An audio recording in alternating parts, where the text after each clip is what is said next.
Саламатсыздарбы, Нурец каналында жаңылыктар топтому, акыркы сааттардагы жаңылыктар менен таанышып алыңыздар. Бүгүнкү жаңылыктардан кыскача. Асылбек Жээнбеков парламентти башкарып жатабы? Ундун баасын негизсиз жогорулаткандар элден кечирим сурашты. Мухаммедкалый Абылгазиев коронавирус коркунучу бизге жакындады. Алдыда ушул жана башка жаңылыктар менен кененирээк таанышып алыңыздар. Видеону аягына чейин көрүп, каналга катталып, лайк басканды унутпаңыздар. Бишкекте экономикалык кылмыштарга каршы күрөшүү кызматынын кызматкерлери унду 600 сомго кымбат алган аялга жардам беришти. Мен базарга барып бир кап унду 2000 сомго алдым. Финполициянын кызматкерлери келишип, сатуучудан 600 сомду кайтартып берүүгө милдеттендирилди. Бир кап ун 1400 сом экен деп билдирди аял. Алымдар кеңешчинин чукул жыйыны өтүп, учурдагы кырдаалга жараша бир катар чечимдер кабыл алынды. Бул тууралуу муфтият маалымдайт. Муфтият мечиттерди жана башка жайларда диний, маданий өңүттөгү массалык иш-чараларды, окуу кружокторун, конференцияларды, семинарларды убактылуу токтотууну сунуштайт. Жума намазга чейинки баяндарга убактылуу чектөө киргизилип, зикир жана дуалар кыска окулсун. Сыркуулугун адамдарга жана ден соолугу начар карыяларга мечитке келбей турсун дейт муфтият. Андан тышкары даават иштери боюнча тиешелүү чектөөлөр киргизилип, түшүндүрүү иштерин жүргүзүү, мечиттер жана диний окуу жайлар тез дезинфекциялоодон өткөрүү каралат. Мечиттин ичинде жана сыртында кол алышып саламдашуу, кучакташып учурашуу учурдагы кырдаалдан улам кооптуу экендиги эскертилсин дейт муфтият. Кыргыз өкмөтү коронавируска каршы күрөшүү үчүн бүгүндөн тартып дем алышсыз күнү түнү иштейт. Бул туурасында премьер-министр Мухаммедкалый Абылгазиев брифинг учурунда билдирди. Өкмөт башчы коронавирус коңшу Казакстан менен Өзбекстанга жеткенин белгилеп, Кыргызстан коргону боюнча ыкчам аракеттерди көрүп жатканын айтты. Катчылык менен күрөшүү үчүн өкмөт бүгүндөн баштап дем алышсыз күчөтүлгөн режимде иштейт. Өкмөт мүчөлөрүнө, мамлекеттик органдардын жетекчилерине, орун басарларына, акимдер менен облус башчыларга эс алмай жок. Күн түн дебей элибизге кызмат кылууга даяр болобуз, деди Абылгазиев. Соңунда өкмөт башчы өлкөдө коронавирус жуктурган бир дагы факт катталбаганын эскертти. Ошол эле учурда жарандарды эл чогулган жерден оолак болууга чакырды.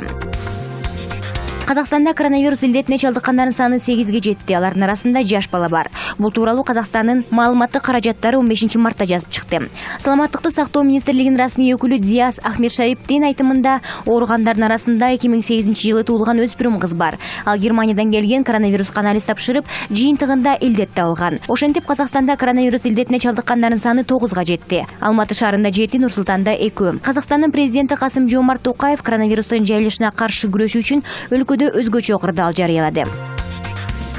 Коронавирус коркунучу биздин өлкөгө жакындады. Мындай пикирди бүгүн 16 мартта өкмөт башчы Мухаммедкалый Абылгазиев маалымат жыйынында билдирди. Өкмөт башчы коронавируска байланыштуу учурларды жүзөгө ашыруу жана инфекциянын өлкө аймагына киришин алдын алуу жана анын жайылышына жол бербөө күчөтүлгөн режимде иштеп жатканын айтты.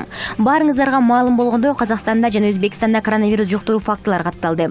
Бул өлкөлөр менен негизги соода өнөктөштүк катышыбыз бар болгондуктан бизге таасирин берет. Вирустун Кыргыз өлкөсүнө келүү коркунучу жакындады десек болот.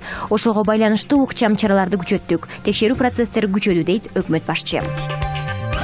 Ундун баасын негизсиз жогорулатып сатышкан соодагерлерге карата тийиштүү чаралар көрүлүүдө. Бул тууралуу Nazarnews.kg'ге Ош ОИБинен Жеңиш Шашырбаев билдирди. Маалыматка караганда 2020-жылдын 14 март күнү Ош облусунун Кара Суу жана Ноокат райондорунун айрым айылдарында ундун баасын негизсиз жогорулатып сатышкандыктан жашоочулардын нааразычылыгын туудуруп, эл дүрбөлөңгө түшкөн учурлар кездешкен. Бул жагдайды жөнгө салуу боюнча тиешелүү жергиликтүү органдар тарабынан түшүндүрүү иштери жүргүзүлүп, укук коргоо органдарынын тарабынан мындай көрүнүшкө жол беришкен айрым жарандар аныкталып текшерүү иштери башталды. Кара Суу районунун Кызылкыштагы айыл аймагында азык-түлүк сатуучу дүкөнүнүн ээси 1973-жылы туулган С.Ш.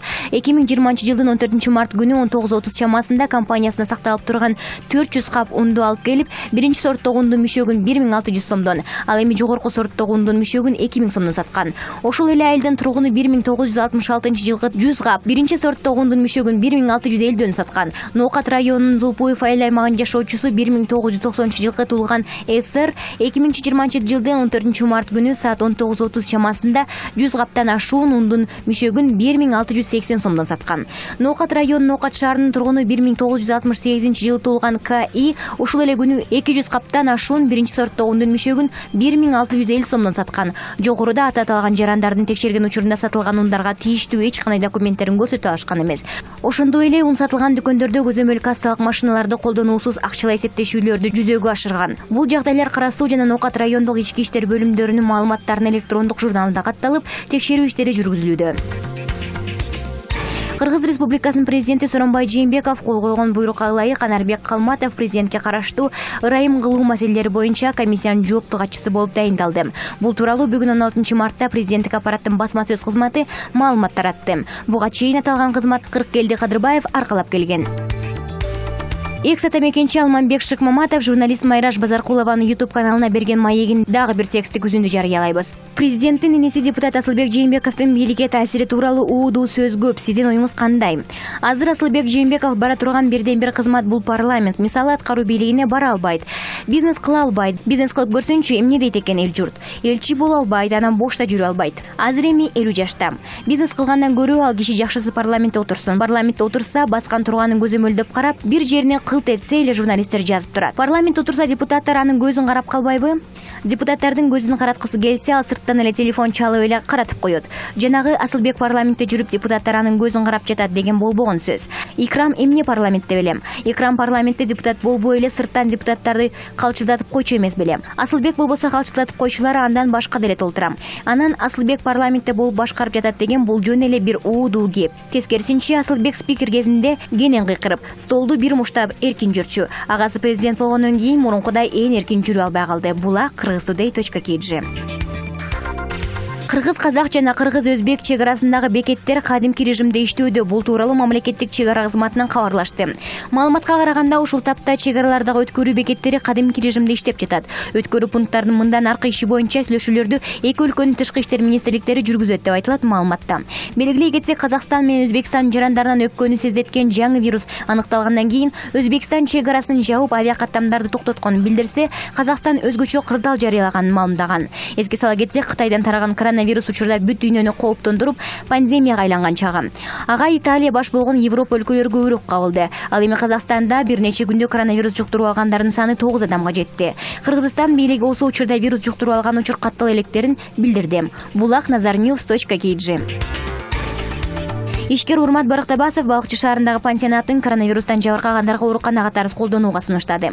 Бул тууралуу ал социалдык тармактагы баракчасына жазып чыкты. Ишкер премьер-министрге кайрылып, 45 оорулуу адамды пансионатында кабыл алууга даярдыгын белгилейт. Эгер ооруган адамдарга жатакана керек болсо, Балыкчыдагы мейманкананы пайдаланууга бергенге даярмын. Бардык шарттары бар. Мамлекет оор кырдаалда турганда жардамымды аябайм дейт ал. Белгилей кетсек, футболчу Криштиану Роналду өзүнүн отелдерин Португалиянын бийлигине оорукана катары өткөрүп берди.